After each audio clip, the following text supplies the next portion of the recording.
सरला के 3 बेटे थे, जिसमें से सबसे छोटा बेटा रोहित था। घर में रोहित ही शादी के लिए कमारा बचा था। सरला उसके लिए लड़की ढूंढ रही थी। सरला की तलाश मोनिका नाम की लड़की पर जाकर खत्म होती है। मोनिका दिखने में बेहद खूबसूरत थी, साथ ही दहेज में ढेर सारा सामान भी लाने वाली थी, जिस वजह से सरला मोनिका को बहुत प्यार करती थी। ऐसे ही समय बीतता है। फिर एक दिन सरला अपनी बड़ी बहू कविता से कहती है, अरे बहू जल्दी से काम कर ले, शाम को हमने मोनिका के लिए हार भी लेने जाना है और गहने भी तो देखने हैं उसके लिए।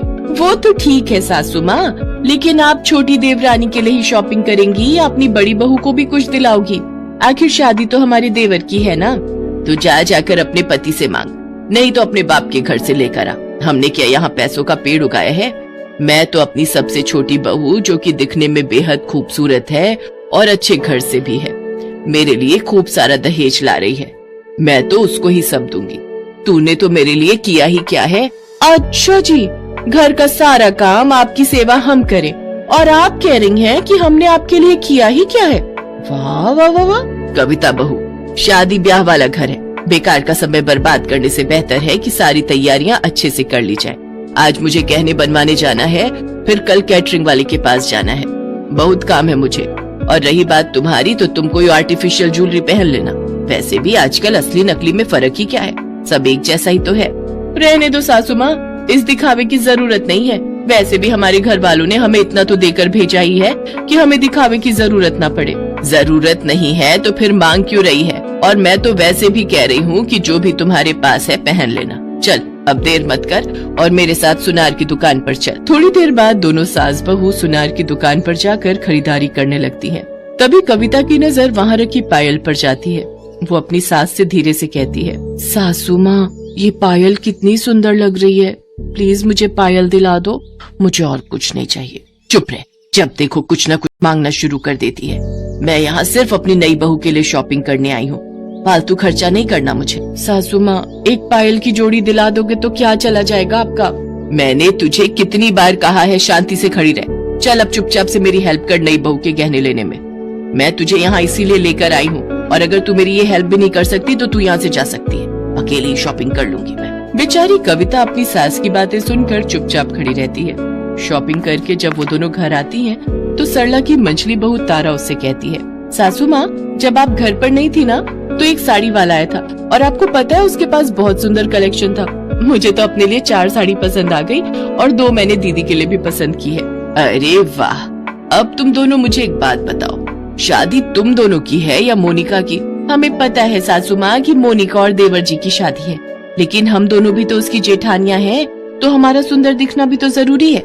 शादी से 2 दिन पहले मैं तुम दोनों को एक एक साड़ी दिलवा दूंगी, लेकिन फिलहाल के लिए मुझे कोई फालतू खर्चा नहीं करना है।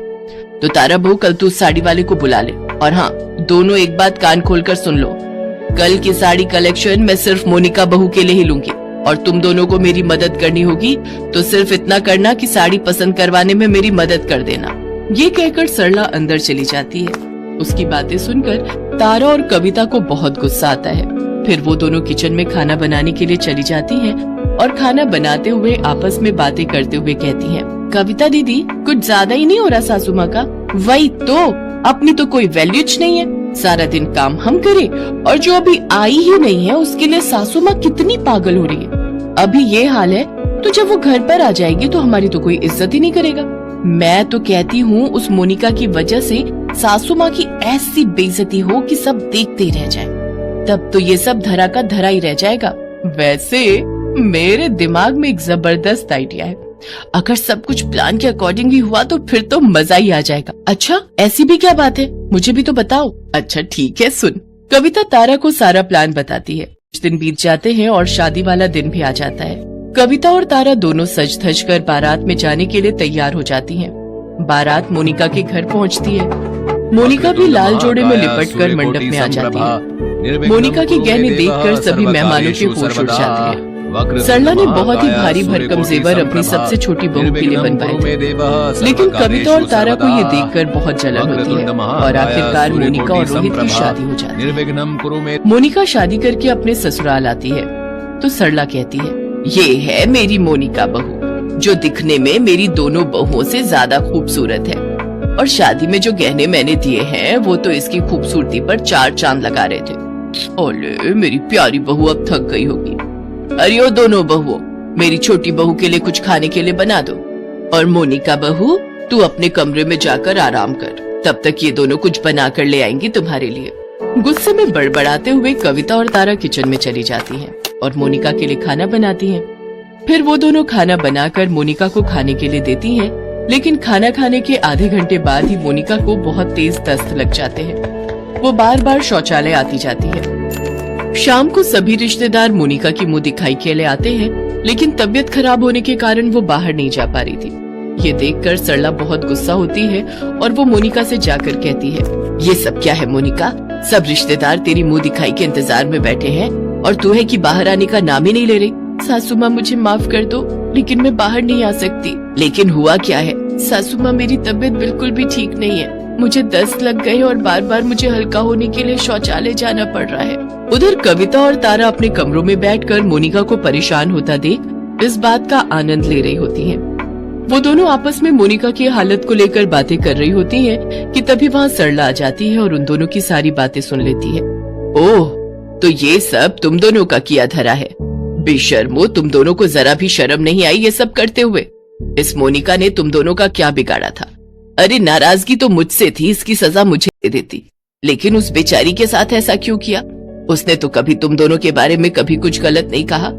तुम दोनों को कोई अंदाजा भी है तुम्हारी इस हरकत की वजह से उस बेचारी की तबीयत कितनी ज्यादा खराब हो गई है? इसके बाद सरला मोनिका की मुंह दिखाई कुछ दिनों के लिए टाल देती है और डॉक्टर को बुलाकर मोनिका को दवाई दिलवाती है। हफ्ते भर बाद मोनिका पूरी तरह से ठीक हो जाती है। कविता और तारा को अपनी गलती का एहसास होने लगता है और फिर वो दोनों मोनिका से माफी मांगती हैं। फिर वो सभी हंसी खुशी एक दूसरे के साथ रहती हैं।